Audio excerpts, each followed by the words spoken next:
Welcome to my channel. आज की video में हम एक और कहानी पढ़ेंगे और इस कहानी के ज़रिए हम आज नए वर्ड्स भी सीखेंगे और एक कंप्लीट कहानी को उर्दू में समझेंगे। कहानी का टाइटल है अ थर्स्टी क्रो। इसका मतलब उर्दू में होता है प्यासा कौवा।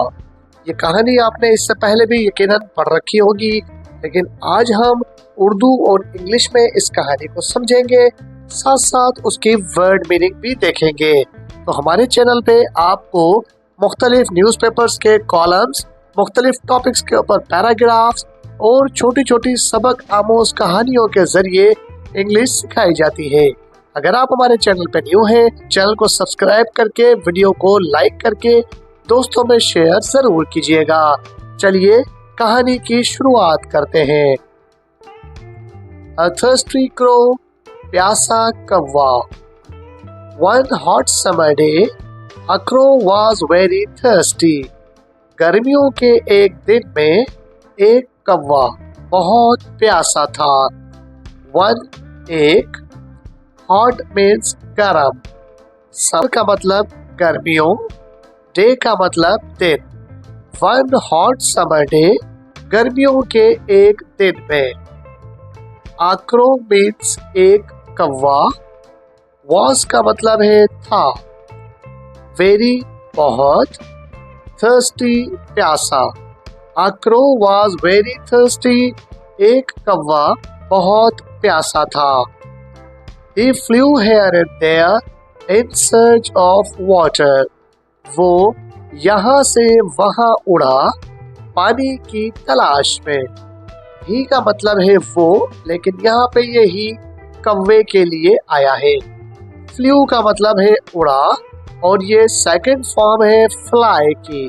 फ्लाई का मतलब होता है उड़ना, ये वर्ब है। फ्लू का मतलब है उड़ा, ये वर्ब की पास्ट फॉर्म है। हेयर इधर, देयर उधर। पूरा लफ्ज है हेयर एंड देयर, इधर से उधर। इन सर्च का मतलब होता है तलाश में।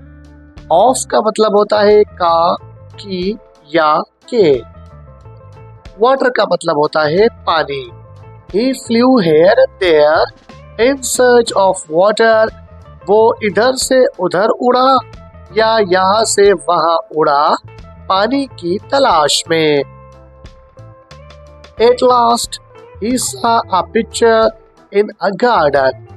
आखिरकार उसे बाग में एक मटका नजर आया। एट लास्ट का मतलब होता है आखिरकार। सॉ का मतलब होता है देखा। पिक्चर का मतलब होता है मटका। इन अ गार्डन का मतलब होता है बाग में। He flew down and looked inside the picture. वो नीचे की तरफ उड़कर आया और उसने मटके के अंदर झांका। ही का मतलब होता है वो और ये कौवे के लिए इस्तेमाल हुआ है, प्रोनाउन है। हमने ऊपर भी ये सीख लिया है। फ्लू का मतलब होता है उड़ा, फ्लाई की सेकंड फॉर्म है, यानी वर्ब की सेकंड फॉर्म है। डाउन का मतलब होता है नीचे की तरफ। लुक्ड का मतलब होता है देखा और ये सेकंड फॉर्म है लुक की, ये वर्ब है। इनसाइड का मतलब होता है के अंदर, ये प्रीपोजिशन है। पिक्चर का मतलब होता है मटका और ये एक नाम या नाउन है। He flew down and looked inside the picture. वो नीचे की तरफ उड़कर आया और उसने मटके के अंदर देखा। There was very little water at the bottom. उसके अंदर बिल्कुल तह में बहुत थोड़ा पानी मौजूद था। देयर का मतलब होता है वहाँ और ये प्रोनाउन है। was का मतलब होता है था और ये हेल्पिंग वर्ब है। वेरी लिटिल का मतलब होता है बहुत कम। यहाँ पर वेरी एडवर्ब है, लिटिल भी एडजेक्टिव है। वेरी लिटिल बहुत कम, वाटर का मतलब होता है पानी और ये यहाँ पर नाउन है। एट द बॉटम का मतलब होता है तह में, जिसमें से 8 प्रीपोजिशन है और बॉटम नाउन है तह में। There was very little water at the bottom. उसने देखा उसकी तह में बहुत थोड़ा पानी मौजूद है। He tried to drink, but his beak could not reach the water. उसने पानी पीने की कोशिश की, लेकिन उसकी चोंच पानी तक नहीं पहुंच पाई। He tried का मतलब होता है उसने कोशिश की, जिसमें ही सब्जेक्ट है, ट्राइड वर्ब है और वर्ब की सेकंड फॉर्म है। ट्राई वर्ब होता है, ट्राई का मतलब होता है कोशिश करना, ट्राइड उसकी पास्ट फॉर्म है। टू ड्रिंक का मतलब है पीने की, ये वर्ब है। बट का मतलब होता है लेकिन, ये यहाँ पर कंजंक्शन है। हिज बीक का मतलब है उसकी चोंच। हिज पर्सनल प्रोनाउन है। बीक का मतलब होता है चोंच और बीक यहाँ पर एक नाउन है। कुड नॉट नहीं सकी, ये पास्ट फॉर्म है कैन नॉट की हेल्पिंग वर्ब है। रीच का मतलब है पहुंचना, ये वर्ब है और वर्ब की फर्स्ट फॉर्म है। द वाटर का मतलब है पानी तक। वाटर यहाँ पर नाउन है जिसका मतलब है पानी। मतलब निकालने के लिए हमने इसमें तक का लफ्ज भी लगाया है। He tried to drink, but his beak could not reach the water. उसने कोशिश की पानी पीने की, लेकिन उसकी चोंच पानी तक नहीं पहुंच सकी। He thought of a clever idea. He picked up. उसने एक चालाक मंसूबा सोचा, उसने उठाया। He thought का मतलब होता है उसने सोचा। क्लेवर का मतलब होता है चालाक। He सब्जेक्ट है, थॉट वर्ब है। क्लेवर यहाँ पर एडजेक्टिव है। आइडिया का मतलब होता है मंसूबा, ये यहाँ पर नाउन है। He thought of a clever idea. उसने एक चालाक मंसूबा सोचा। Picked up का मतलब होता है उठाया। He सब्जेक्ट है और picked वर्ब है। अब यहाँ प्रीपोजिशन है। He picked up, उसने उठाए। Small stones and dropped them into the, छोटे छोटे पत्थर और उन्हें अंदर डालने लगा। स्मॉल मीन्स छोटे, ये एडजेक्टिव है। स्टून्स का मतलब होता है पत्थर, ये नाउन है। ड्रॉप्ड देम, उनको डाल दिया। ड्रॉप्ड वर्ब है और देम का मतलब यहाँ प्रोनाउन के तौर पे आया है और देम पत्थरों के लिए इस्तेमाल हुआ है, जबकि एंड यहाँ पर कंजंक्शन है।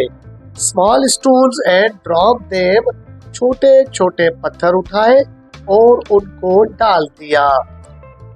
इनटू का मतलब होता है में और इनटू यहाँ पर प्रीपोजिशन है। पिक्चर मटके में। Slowly the water rose up, आहिस्ता आहिस्ता करके पानी ऊपर आने लगा।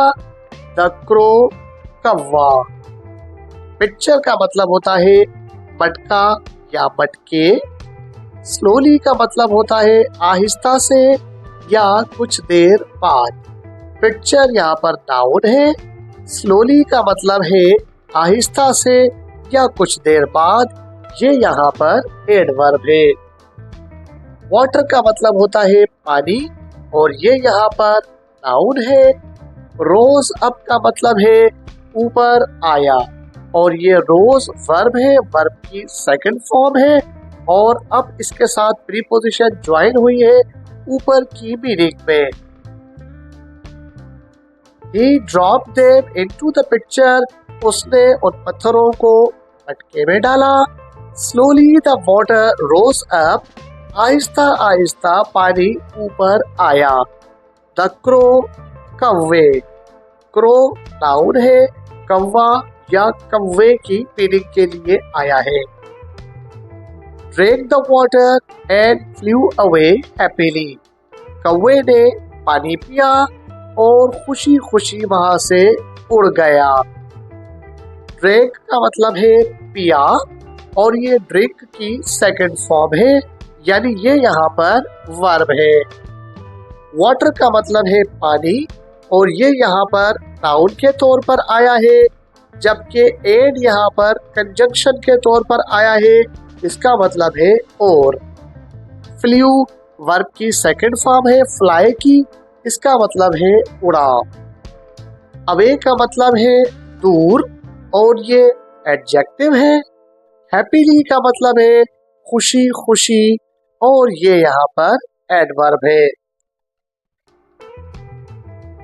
Moral, Where there is a will, there is a way। इस सबक का या इस कहानी का मॉरल या अखलाकी सबक ये है कि जहाँ चाह होती है वहाँ राह होती है, यानी जहाँ चाह वहाँ राह। अगर कोई शख्स किसी चीज को हासिल करने की चाहत रखता है तो वहाँ उसकी राहें भी निकल आती है। तो प्यासे कौवे ने कोशिश की और कोशिश करके पानी को किसी न किसी तरीके से अपने बस में कर लिया और अपनी प्यास पर आसानी बुझा ली। इस पैराग्राफ में या इस कहानी में जो मुश्किल अल्फाज इस्तेमाल होते हैं ये थर्स्टी क्रो के इम्पोर्टेंट वर्ड्स मीनिंग है। आप घर बैठ के इन वर्ड्स मीनिंग को अच्छी तरह से देखिए, इनका मतलब उर्दू और इंग्लिश में याद करने की कोशिश कीजिए। इससे आपकी वोकैबुलरी बढ़ेगी और whenever you will be talking, you will be speaking to others, you will very easily be able to use these words into your daily speech। आप जब भी किसी से गुफ्तगू करेंगे, अगर ये लफ्ज आपके सामने आए तो आप बआसानी इनका मतलब भी समझ जाएंगे और इनको अपनी गुफ्तगू में इस्तेमाल भी कर सकेंगे।